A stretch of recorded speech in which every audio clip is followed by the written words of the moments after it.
care, we have passed on these benefits to consumers. Consequently, there was nominal to no price growth in the year.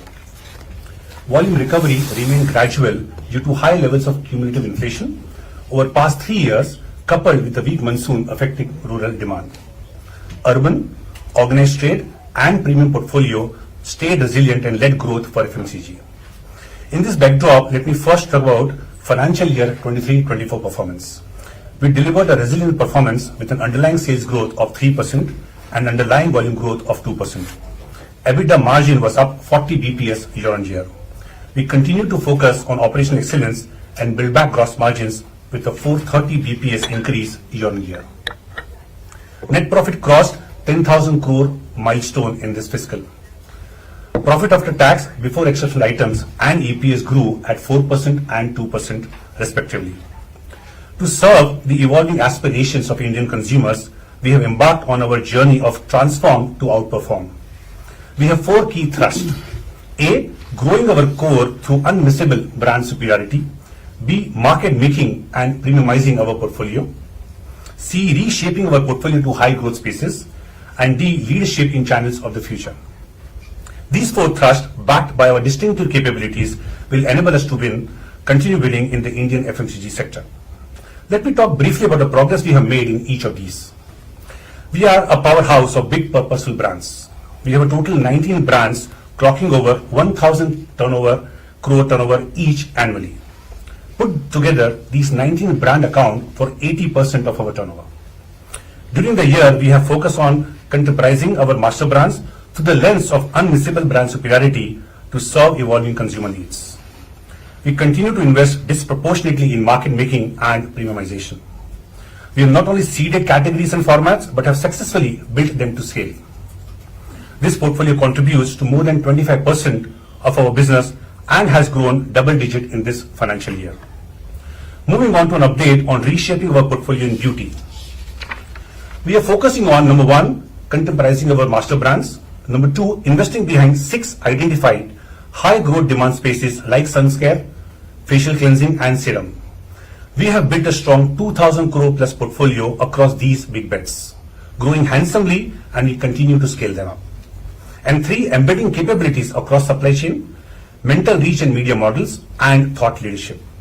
Through these actions, we aim to build a future-fit portfolio and capabilities that will enable us to meet the evolving needs of Indian beauty consumers. Coming to winning with customers, our effective coverage and assortment both have seen a steady rise at 1.2 times and 1.25 times financial year 20 levels respectively. Our eB2B app Shikhar continues to be a strong point of differentiation for us, and we have now successfully onboarded 1.3 million stores on Shikhar till now. We have elevated our execution excellence by amplifying our in-store activations and partnerships with customers in modern trade and e-commerce. As a result, our focus action, we have increased our on-shelf availability by 200 BPS in modern trade and online availability by 500 BPS in e-commerce. Considering our performance in the year, the Board of Directors have proposed a final dividend of Rs 24 per share, along with the interim dividend of Rs 18 per share. The total dividend for this year is Rs 42 per share, which is an 8% year-on-year increase. Moving on to March quarter 24 results. Underlying volume growth was 2% in the quarter. Pricing continued to be marginally negative, leading to underlying sales growth of 1%. EBITDA margin at 23.4% remained healthy. Profit after tax before exceptional items and profit after tax declined 3% and 6% year-on-year respectively. Coming to performance across the 3 segments, home care and beauty and personal care segments continue to see negative price growth in the quarter. Home care grew 1% with mid-single digit volume growth. BPC underlying sales growth declined by 2% with volumes remaining flat. Foods and refreshment, on the other hand, had positive pricing and delivered mid-single digit USG with flat volumes. Overall, 75% of our business is growing volumes. In fact, 50% is growing volumes in mid to high single digit. Margins in all 3 segments remained healthy, with home care and foods and refreshment at 19% and beauty and personal care at 26%. Next, let me elaborate on EBITDA margin delivery for the quarter. EBITDA is at a healthy level of 23.4% despite headwinds. Gross margins at 51.3% has improved 350 BPS through our end-to-end net productivity program. A&P at 10.8% is up 200 BPS as we continue to step up investments behind our brands, including in digital media. Employee benefit and other expenses at 18% is up 120 BPS year on year. On a full year basis, these costs are in line with our long-term trends. The termination of consignment sales agreement with GSK will have an impact of 60 BPS starting this quarter. Let me now move on to our outlook. We expect FMCG demand to continue improving gradually. Forecasts of above normal monsoons and improving macroeconomic indicators augur well. We expect our price growth to be low single-digit decline in near term. If commodity prices remain where they are, we envisage price growth to plateau in midterm and price to become positive in low single-digit range by the end of this financial year. We will continue to generate savings through our productivity program and reinvest it behind our brands and long-term strategic capabilities, while maintaining EBITDA margin at current levels. While we expect near-term demand to recover gradually, we remain very confident of mid to long-term opportunity in Indian FMCG market. India's booming economy, expanding affluent population, accelerating digital transformation, coupled with under-indexed FMCG spends, will provide companies with a strong runway for growth. With our distinctive capabilities and our strategic thrust of transform to outperform, HUL is well placed to capture this opportunity. With this, we complete our prepared remarks and I will take questions. First up, the numbers are absolutely in line with what the street was anticipating. That's not to say that the street was anticipating much. My question is a two-part question. The first one is on macros itself. At what level is your confidence as compared to a couple of quarters ago when it comes to volume recovery in the industry? And the second part, more specific to parts of your portfolio. One, at what level of discussions or deliberations are you on your ice cream business? And secondly, with Horlicks, what's the prognosis here with what has happened with regards to it being taken off the health drinks from a lot of these e-commerce platforms? So what your strategy is here? So let me cover macro and Horlicks and I'll give ice cream to you. So overall on macro, the way we see on rural, we had spoken about that rural usually is always accretive to FMCG demand. And we had seen that was an area of overall business which had seen in macroeconomics, given the amount of cumulative inflation and the demand outlook, we've seen a purge of disposable income. And hence we've seen rural demand coming off. That we started to see gradual recovery as we had expected. Is it playing the role of being accretive to FMCG? Answer is no. But is it improving sequentially? Answer is yes. The hope with, we have seen good forecast for monsoon and with overall macroeconomics, I do expect that recovery to continue to happen. What is leading the growth for FMCG this point in time is urban. What is leading growth is organized sector, which is modern trade and e-commerce. What is leading growth is premium. In that part of the business, we have seen growths have come back properly, and we have done pretty good job as Hindustan Unilever in those parts of the portfolio. And hence the key watch out will be continued recovery of overall FMCG, especially the rural demand from where it is.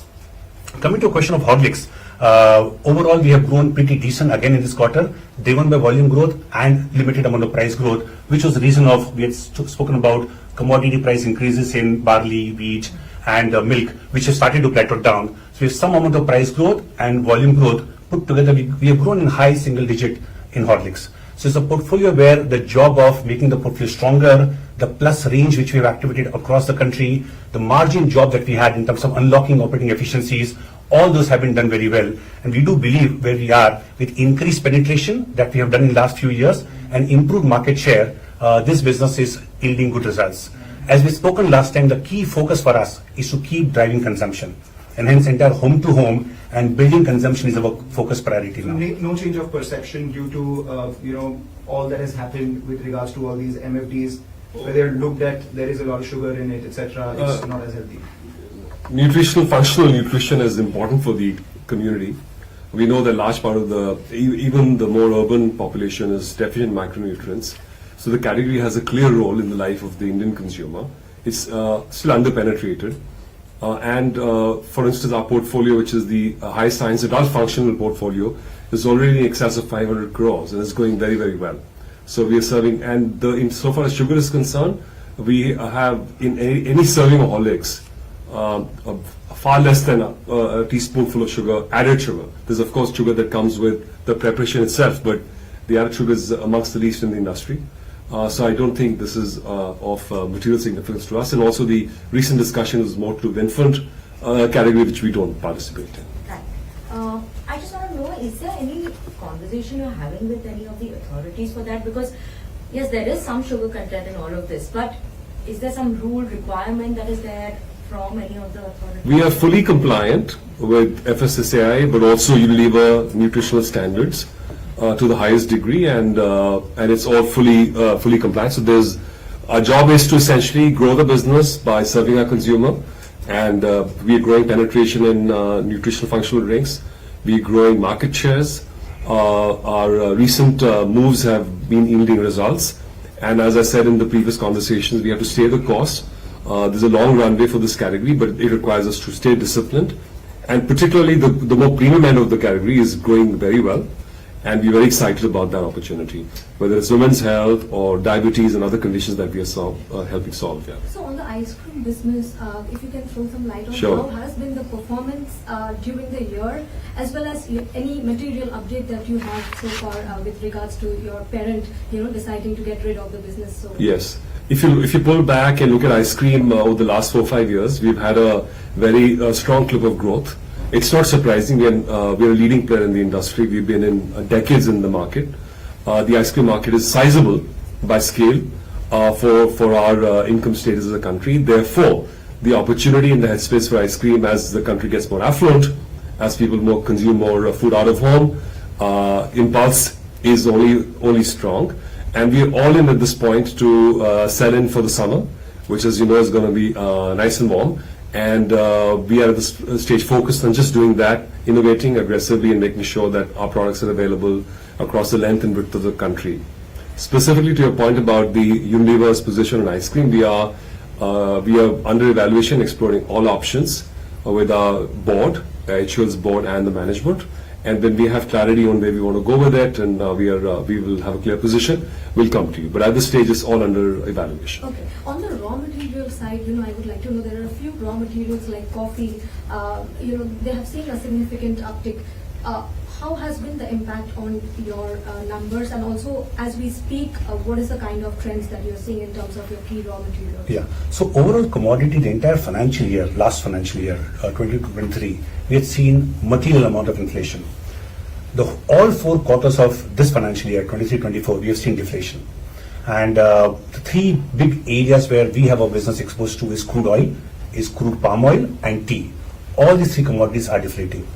Food commodities are the ones which started to inflate much later than these commodities, and even there we now have seen sequential trends have plateaued down. Skim milk powder is also now on a deflation year on year.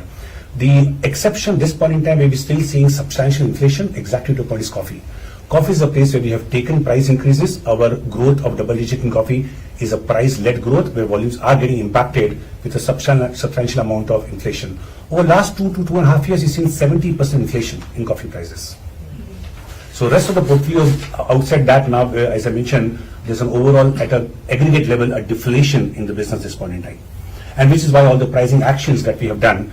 Remember, we never priced to the peak of inflation, and we were very measured about it. In small chunks we took price increases, and as commodity prices started to come down, then we also took our prices down as well in the last few quarters. So is it right to assume that in the food and refreshment category you will continue to take price hike, and the other category like home care and personal care will see price cuts, given that it has been depreciated? Yeah, so let me answer this a little more details so that we all get it right. Home care and personal care, this is where we have seen year-on-year deflation. We have completed all the pricing actions of taking price corrections to ensure that wherever commodities have fallen down, we have passed on the benefits back to the consumer. The last area which we have finished doing correction in this quarter is in mass skin cleansing. Even there we have now gone ahead and done the correction. Overall, FNR commodities, they are not inflating sequentially. So whatever pricing actions which we had to take, we already have done a couple of quarters ago. We don't need to do anything sequentially more. Coffee is the only commodity I mentioned where we have seen sequential inflation and where we have done pricing. And we have, of course, got to watch going forward what happens to it. And that's, of course, a small portion of the business. So by and large, bulk of the portfolio, whatever we had to do on pricing, sequentially, we have done that, both in terms of increase in FNR or in terms of decreasing price in home care and personal care. And which is why the outlook, sorry, just to complete as mentioned, if our prices remain where they are in commodities, we expect in short term to have marginal decline in our pricing. It will plateau down in our midterm, and in the second half of the financial year, we expect low single-digit price increase. So on premium personal care in particular, beauty and wellness, from the next quarter onwards, you will have reorganized your business in that manner. The street is a little more aware of how this performance or this part is performing by virtue of the listing of a D2C beauty and personal care player recently. On those comparable products, has your growth been higher than them? I don't want to speak to other competitors. All I can tell you is that we're gaining market share.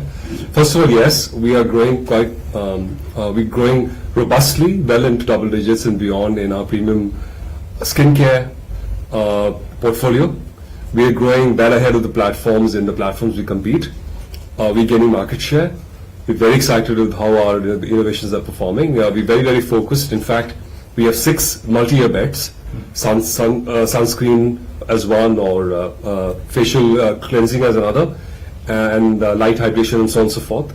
And if you just take the bets that we have chosen to compete on, they by themselves are close to almost 2,000 crores in scale and are growing well over 50% in e-commerce.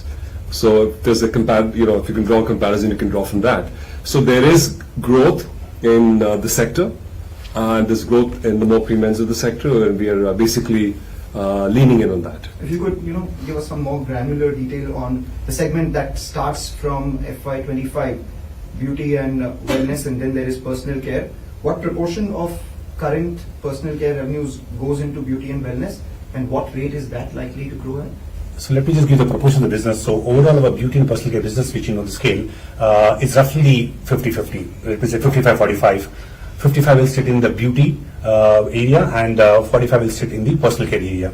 And within beauty and well-being, again, we include hair care, we include skin care, and we include color cosmetics. In the area of personal care, we will end up including skin cleansing business, the soap business that we have, oral care and deodorant. So those are the segments between the two, and those are the rough proportions, 55-45 in terms of turnover.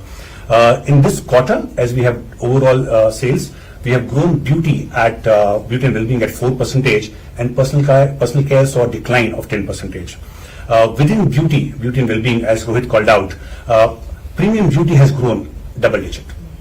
It's the mass beauty which has declined in the quarter. And again, mass beauty is very much clearly linked to what's happening in rural and the macros, where discretionary expenditure is still under stress, not fully out. As essentials have started to come out, discretionaries will start to come out as we start seeing further recovery happening. But premium skin at a total aggregate national level has grown double digit. And Rohit did call out that the big bets that we have, the portfolio which is more prominent in e-commerce, in modern trade, overall the 6 bets put together is a 2,000 crore plus portfolio growing at double digit. And as Rohit called out, e-commerce section of that portfolio is growing at 50%. So there are parts of the business which are very clearly responding to where the demands are, and we're growing very competitively on those focused areas of growth. Personal care business, within that, skin cleansing is a focus area. That's a business which has declined in the quarter, impacting overall BPC growth, impacting the personal care number which I quoted to you, -10. And in that area, it is, of course, the price is the first impact. Remember, that's the area we have taken down the pricing, and that's the area which also has seen volumes getting impacted in the quarter. This is especially the mass end on pricing linked of skin cleansing, and the point that I mentioned earlier, we have already corrected our pricing for the mass skin cleansing. Okay. I just want to know, you're talking about premium and mass. I just want to know further that do you think this K-shaped recovery which we've been seeing, where premium has been doing well this last year, is that something you see that trend continuing? Is it something where end is starting to? No, I think if we should not try and give it any particular term or name. We can already see that the rural markets, which used to grow much faster than the urban, for some years after massive inflation, have slowed down but are gradually coming back. With good monsoons potentially in the future, and with lapping of time, we are hopeful the rural markets will also start contributing to the growth. Having said that, we as a company are not just waiting for macros to turn one way or the other. We are focused on going where the growth is, following the money, following the people. And what we're doing is to ensure that we really do what's absolutely right for our core business that's more exposed to rural or general trade, great price value equation, right products, great mental availability, physical availability, winning in many Indias. So make sure all of that house is in order, and then wait for the macros to turn that, and we will turn with the macros. But our job right now is to transform our business to go where the growth is. So we're leaning in on market making and premiumization, the segments that are growing, something like 15,000 odd crores or more of that, 25% of our business is going well over double digits in that space. We're going to lean in even further there and remain very focused. We are reshaping our portfolio in high growth spaces, especially in beauty, premium beauty, and even in foods where we're working on a plan to start tailing in more growth in the high tailwind areas. And we're also leaning in on channels of the future. Modern trade, e-commerce, they're growing quite fast. So, and they're growing in premium end. So there's a big overlap in the 2-3 things I said. So we got to go where the growth is, and that's what we got to do. So that when the macros change, they will change for us as well, and we will also be, in that sense, hacking for growth where the growth is. And this is what we're doing. So, obviously, if rural is going to recover, what is the volume that one could expect? This year we've seen that 2 to 3% volume growth from HUL. That's right. We've maintained it. Right. Do you think that is something that we could see an improvement? Of course. And what, marked improvement or just a percent? If you look back at our history, for about a 10-year history, we were growing roughly around 4% by volume and about 4% with price mix, and 1% by M&A. So there's no reason for us to at least not try and aspire for that sort of trend rate. You said we're already at about 2 to 3%. So volume will give us through, by going where the growth is first. And if the macros improve, we should go back to where we were. And that, only we'll see how many quarters it takes. In the meantime, we're not waiting for those quarters to happen. We're going where the growth is. So we're activating. And of course, price will come back in the market. And let's not forget, all of this is very quarter-to-quarter discussion. And if you came back 10 years from now, this is, our country has transformed. And, there will be S-curves across categories, and we will start to see growth happening. And the idea for us is, again, as I keep saying, is to go where the growth is. And that's the job. So just to follow up on that, you said that this year you would see low single-digit price decline. At what point does the volume outpace or offset the price so that we see positive revenue growth? Is it in the second half of this year, the first half of this year? What we're trying to get at is growth going to be back-ended, or do you see immediate recovery in the next couple of quarters? Let me just correct the pricing comment which you made. First of all, we already are positive overall revenue growth. We have grown by 1% this quarter, and I mentioned in that 2% is the volume growth. Pricing, what we mentioned, will be negative in near term. So I'm talking more of a quarter or so. In midterm, which means a couple of quarters down the line, I expect that to get plateaued down.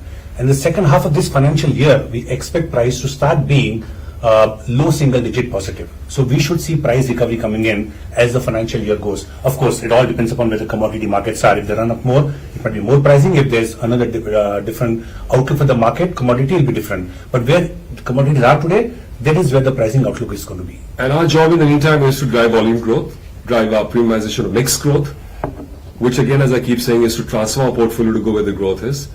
And that will make us stronger, irrespective of what the future holds for us. Are there any structural steps that you're taking to go past that 4% volume growth that has been happened over a decade? Yes, which is we are investing in high growth segments. We are investing most of our innovation investment is in high growth areas. Most of our media investment is in high growth areas. And we want to double down on that because small segments are seeing triple digit growth of small channels, but there are segments like brands like Lakmé and Pond's in beauty care, or smaller brands like Hellman's and Kisan in foods, where there's a lot of growth for us to be had by just extending distribution, extending awareness. So there is in the market there is growth. It's not evenly distributed. So is it right to assume that you will be focusing more on the premium brands and less on the mass segment that has been your forte? Is there a clear shift towards? We are just to reframe that response. We are all price point, full price play company. Most of India is a very diverse country, as we all know, and there are people at all consumer and income levels. And our best portfolios serve all price points of price pyramid. And here, for instance, we go all the way from 1 rupee sachet to a few 1,000 rupee bottle. We do that and beyond. So we have to serve every segment in the market. At this point in time, there is more growth in the premium end, in the more modern and organized channels. So we got to go where the growth is and get more and more competitive there. But there is going to be growth across the length and breadth of the market, because the consumers will upgrade en masse, not just purely in one small part of the market. And I also just want to add a data point. Overall, the total, if you see turnover of Hindustan Unilever, 1/3 portfolio of our growth, our total turnover sits in premium. Little less than 1/3 sits in mid-segment popular, and a little more than 1/3 sits in mass. So we also have, to Rohit's point, a portfolio which is very balanced across premium, mid, and mass. And as growths come back in the more and the rural end of the market, and so we're there, and we will grow, ride the wave. But at the same time, we will lean in and build stronger positions in the more in the premium end of the market. Just one Yeah. last question, if I can just add. So if I look at your presentation, there are 3 brands that you mentioned: is Boost, Sunsilk, and Vaseline, that are the next 1,000 crore Yes, potential brands. they're almost there. Yeah. They're almost there. So is it like in the FY25 is what is when we can expect these brands to cross 1,000? We very much hope so. Have you put any timeline on evaluating the future of the ice cream business? No, there's a Unilever timeline, and we will be well within that. All right. Yeah. I just want to know, is there any change in the marketing strategy that we'll have for Horlicks, or are we sticking to what we're doing right now?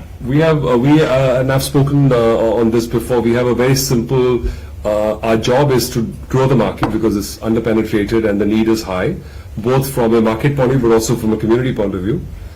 We have a sizable 2-brand portfolio, and our job is to get more users, more benefits of premiumization, and more usage. On more users, we continue to grow penetration, even as we speak. We are also growing market share, which is a combination of other things too. We are very excited with our upgradation agenda because it's beginning to fire. So our ability to service bone density needs of women or diabetes, for instance, are paying dividends. And we have this Plus portfolio, which is on functional nutrition, that's doing well. That's about upgradation. And then we also have to get more usage up. That's linked a lot more, somewhat to the macro of the cost of the cup. The cost of milk and S&P is sort of now beginning to flatten. And we hope that will also, but for that, we have to get it more relevant. And we'll stick with our taller, stronger, sharper, leverage of seasons, and the formula. This model is working, and now we just have to execute this repeatedly with discipline. Just one last thing, everything K related is trending, whether it's K-Chef recovery or K-Beauty. Given that overall for the industry we have seen a sharp increase, in terms of the trends that they have.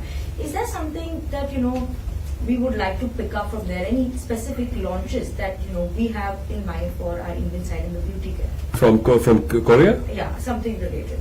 We have a business in Korea, and I'm familiar with it. I used to be involved in it. But our beauty care category is very well networked across all countries and all regions, and our R&D and science is shared. So all trends, whether they come from the US or Japan or Korea, which are the 2 places where you start to see these trends from, we are very, very well plugged to that. And we are able to bring, for instance, the Lakme today, and you'll see more of that, almost a premium luxury quality and chassis and molecules at a very, very accessible price. So we are actually democratizing a lot of those trends very, very early. Plus, of course, we do have a strong prestige portfolio, which we are also working on bringing into the market.